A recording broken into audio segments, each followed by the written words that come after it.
Hey, welcome to The Explainer. When we think of heaven, we usually picture this one, single, ultimate destination, right? But what if I told you that whole picture might be incomplete? Today, we're diving into a teaching that suggests there isn't just one paradise, but actually three. Let's unpack what that could possibly mean. So, yeah, where is this place we call paradise? Is it a garden? Some city floating in the clouds? Well, according to the sermon we're breaking down today, the answer is, well, it's a lot more complicated than you might think. It turns out, to even figure out where we're going, we first have to get a handle on the fact that there are a few different stops on the map. And that's where this quote from the source really hits home. It says, "We must know about the place where we have to reach." I mean, it makes perfect sense, right? You can't get somewhere if you don't even know where you're headed. So let's take a closer look at the map this teaching is giving us. Okay, so here it is. This is the big reveal from the sermon. And honestly, it's kind of a shocker. The central idea is that maybe we've been missing something huge all this time, that the scriptures aren't talking about just one paradise. No, they're describing three totally separate places, but they all get called by these familiar names we know, like Eden or heaven. That's right, three. And according to this teaching, that number, it changes everything. It's like the master key that unlocks this whole cosmic structure. So let's get into it. Let's break down exactly what these three paradises are supposed to be. All right, so the first paradise, it wasn't some far-off place in the clouds. It was right here under our feet. The sermon explains that the entire earth was originally considered Eden, a perfect world, basically, made for humanity. And that famous Garden of Eden, that was just a special spot inside this much bigger worldwide paradise. Okay, so from the earthly, we now jump up to the celestial. The second paradise is the home of the angels. The sermon actually calls this place the heavenly Eden. And get this, it uses this incredible metaphor where the angels are described as trees. So you can imagine this, I don't know, this angelic forest.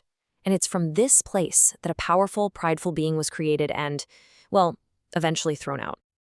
And that brings us to the third and final paradise. This is what's called the third heaven, the ultimate, top-tier dwelling place of God himself. The teaching points to the Apostle Paul's vision of this very place, a realm so glorious that he said its wonders were, and I'm quoting here, unlawful for a man to utter. I mean, just imagine that. Okay, so let's recap. We've got one earthly paradise and two heavenly ones. But you might be asking, how do we know they're actually different places and not just different descriptions of the same place? Great question. The sermon hinges its proof on one key piece of evidence, the tree of life. And when you put them side by side, the difference is, well, it's pretty stunning. This is the sermon's smoking gun, really. In the earthly Eden, you've got one tree of life. Its fruit was for food. Pretty straightforward. But then you look at the heavenly paradise, and it's a whole different ballgame. We're talking many trees of life, lining a river. They produce 12 different kinds of fruit, a new one every month. And their leaves are for healing nations. The argument here is simple. These descriptions are so wildly different, they just can't be talking about the same tree in the same place.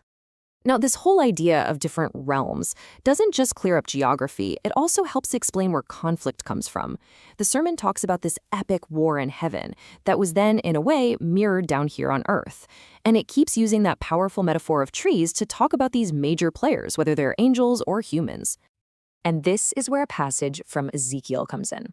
In the sermon's view, this is God speaking directly to a super prideful angel up in that heavenly Eden, the second paradise. God basically asks him, hey you, which one of these other angels, these other trees of Eden, can even hold a candle to you? And right after that, he says this being is going to be brought down to earth. This is framed as the very beginning of rebellion in heaven. So then, the teaching connects that huge heavenly drama to this really interesting parable from the book of Judges. And you've got to see the pattern here. The trees are looking for a king. They ask the good ones, the olive tree, the fig tree, the vine, and they all say, no thanks, we've got important work to do. But then they ask the bramble, which is basically a thorny weed, and it jumps at the chance for power, even making threats.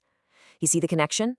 This little earthly story, the sermon says, is a perfect mirror of that same pride and that same fall from grace that happened up in the heavens.